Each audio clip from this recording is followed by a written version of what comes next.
On my birthday, my boyfriend set off the most dazzling fireworks for his childhood sweetheart. A passerby captured the moment on video and quickly uploaded it online, where it quickly went viral, garnering an endless stream of well wishes.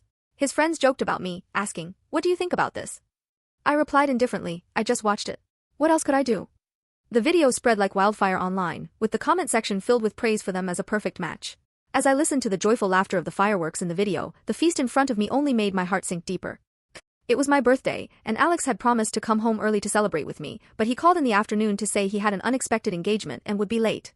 I believed him and was still looking forward to celebrating my birthday with him when he got back. Little did I know, his engagement was to accompany his childhood sweetheart, Vivian, in setting off fireworks. How ironic it was. In the video, Alex's handsome face, usually aloof and cold, was filled with laughter, and his eyes were full of tenderness as he looked at Vivian. This was a smile I had never received. Before this, I thought he was just naturally not a smiling person, incapable of expressing affection. I laughed in self-mockery, unwrapped the cake, and ate it in silence. The greasy, sweet taste spread in my mouth, but suddenly, it felt pretty pointless. I took my phone and called Alex. He answered quickly, and his voice was as cold as ever. "What's up?" As he spoke, I could clearly hear the sound of fireworks in the background. After a 2-second silence, I swallowed the cake in my mouth and asked calmly, "Where are you?" "At the office." "What's the matter?" He seemed to have moved away from the riverside, and the sound of fireworks was gone. His voice was still calm, showing no signs of the panic one would expect when lying. I glanced at the video on my tablet and felt even more disinterested. "Let's break up." "You're making a fuss again." I sneered, "Browse the videos online more often, Mr. Internet Celebrity." With that, I hung up the phone. Since I had proposed the breakup, I shouldn't stay at his place any longer. I looked at the untouched dishes on the table, got up, and went to the kitchen to find some containers to pack them up. Then I packed my belongings and took a taxi back to my small apartment, which I hadn't visited in a long time. Finishing all this, I took a taxi back to my small house that I hadn't visited in a long time. After I graduated from university, my parents bought me a small apartment in the city. After getting together with Alex, he always said that our homes were too far apart, and it was troublesome for us to commute between them, so he asked me to move in with him. Actually, the distance between these two houses was just the distance between him and me. We looked close, but our hearts seemed to be separated by the Pacific Ocean. Back in the long-lost small house, I tidied up simply and went to bed after washing up. The next day, I found only a few messages on my phone. "What's the matter with you now? Come back when you've calmed down. Don't be too willful." It seemed he came home last night and found out I had moved out. I didn't reply to his messages and just went about my own business. This kind of thing wasn't the first time it had happened. Vivian would call him whenever something was wrong. She would even ask him to accompany her when she was awakened by thunder at midnight and couldn't sleep. I had questioned him and quarreled and argued with him. But he said, "People with a dirty heart see everything as dirty." Every time he abandoned me to go to Vivian, he would send me roses afterward to appease me. And I would continue to be deeply immersed in this relationship as if nothing had happened. But I was tired this time. As I stepped out of the company after work in the evening, I saw him standing outside. Dressed in a suit, he had a handsome face and a tall and strong figure with excellent body proportions, just like a model on the runway. Passers-by couldn't help but look at him. If it were any other day, I would have gone up to him and asked him to get in the car to keep others from looking at him. But this time, I just wanted to pretend I didn't see him. I walked towards the station on my own, and Alex quickly caught up with me. He didn't mention the incident and said calmly, "It's Jason's birthday today. He invited us to have dinner together." I stopped and looked at him. "Sure." We got in the car, and there was a silence inside. The wind blew in from outside the window, and I smelled a faint scent of jasmine. It was the scent of Vivian. The scent wasn't unpleasant. On a whim, I asked, "Do you like the smell of jasmine?" Alex's eyes flickered slightly. "It's okay." "Really?" I thought. "Then why have I always smelled this scent on you before?" I didn't say anything more. We arrived at the agreed hotel, where they had been waiting for a while.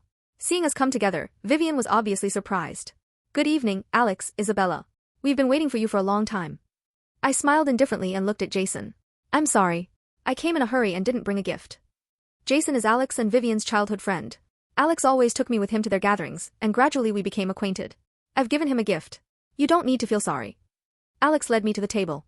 The remaining 2 seats were opposite each other. I didn't know if they arranged it on purpose. I let go of his hand and walked straight to the seat opposite. Alex's expression changed slightly, but he didn't say anything and sat down next to the empty seat beside Vivian. I knew what his friends were thinking. They never approved of Alex and me being together and were always cold to me. Before, I wanted to get along with them, and I would give them gifts I carefully selected for every holiday. But I've never seen anyone really use the things I gave them. They probably didn't want to accept me from the bottom of their hearts. I was too naive to see such an obvious thing until now. I didn't say a word and ate quietly. Alex chatted with them with ease, peeling shrimp without stopping. He never eats seafood unless someone peels the shell for him, and he will reluctantly try a bit because he finds it troublesome to peel it himself. However, he didn't mind the trouble now. He peeled a whole plate of shrimp, moved it in front of Vivian, and then slowly took a wet wipe and wiped his hands carefully. This was a treatment I had never had. Seeing this, I felt depressed. I decided to let him go, but I still felt sad when I really saw him like this. Jason also noticed his actions. He looked at my expression and nudged Alex, teasing, "Don't favor one over the other. Peel some shrimp for your girlfriend too." Alex seemed to realize it for the first time, looked at the empty plate on the table, and said, "Order another plate." "No." I took a sip of my drink and said calmly, "I don't like shrimp." "How about fish then?" "I don't like it." Alex looked at the table, his eyebrows slightly wrinkled. "What about chicken?" "I don't like it either." He looked surprised, seemingly not expecting me to say this without hesitation. Meeting his gaze, I took a napkin calmly, wiped my mouth, and added, "I don't like anything you said." "Isabella, are you angry?" Vivian said cautiously, "Why don't you eat this plate of shrimp? Please don't be angry with Alex." Her timid look made me look like the bad guy. How could I be angry? "Please enjoy your meal. I just remembered I have some unfinished work, so I'll take my leave." With a calm smile, I picked up my bag, ready to leave. "Come on, are you still upset about Alex setting off fireworks for Vivi?" Jason mentioned deliberately, his gaze filled with provocation. Hearing him bring up this, Vivian spoke up, "I'm sorry, Isabella. I was in a mood back then, and Alex just wanted to cheer me up with that." "Alex, you should apologize to Isabella." Alex frowned upon hearing this. "I just set off some fireworks. Why should I apologize?" His words caused the atmosphere to freeze. Vivian smiled subtly at me from where he couldn't see, as if silently declaring her possession over Alex. It was laughable. The person who did wrong had no idea that he was in the wrong. Just like before, he never realized his own faults. He thought he could just casually appease me and move on from this. I smiled. "Yes, you're right. The fireworks were quite a spectacle. Keep it up next time." With that, I left without looking back. The moment I closed the door, I heard Vivian's voice. "Alex, go apologize quickly. Isabella is obviously angry. Don't mind her. She'll be fine in a few days."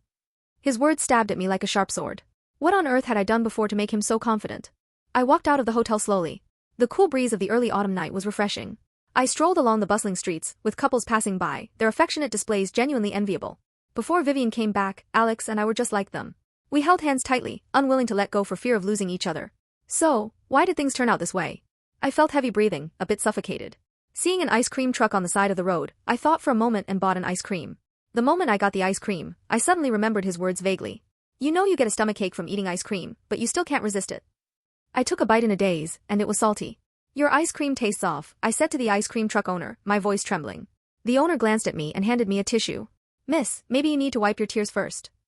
I looked up, my eyes blurred, and I realized that tears had fallen on the ice cream. No wonder it tasted salty. I sniffed, turned around, and went home. I received a message from Alex as soon as I got home. "Have you arrived home?" I glanced at it and didn't reply. Soon, he sent another message. "Everyone didn't have a good meal because of you today. Let's invite them to dinner another day." I still didn't reply to him. He seemed to have lost patience and called me directly. I put down my phone and turned a deaf ear. When I came back after washing up, the phone had already fallen silent. Before going to bed, I habitually browsed through the WhatsApp statuses and unexpectedly saw a photo Vivian posted 5 minutes ago. The driver was driving in front, and Alex and Vivian were sitting in the back seat of the car. In the photo, he was resting his eyes languidly, while Vivian was shyly looking at the camera in a posture that leaned against him.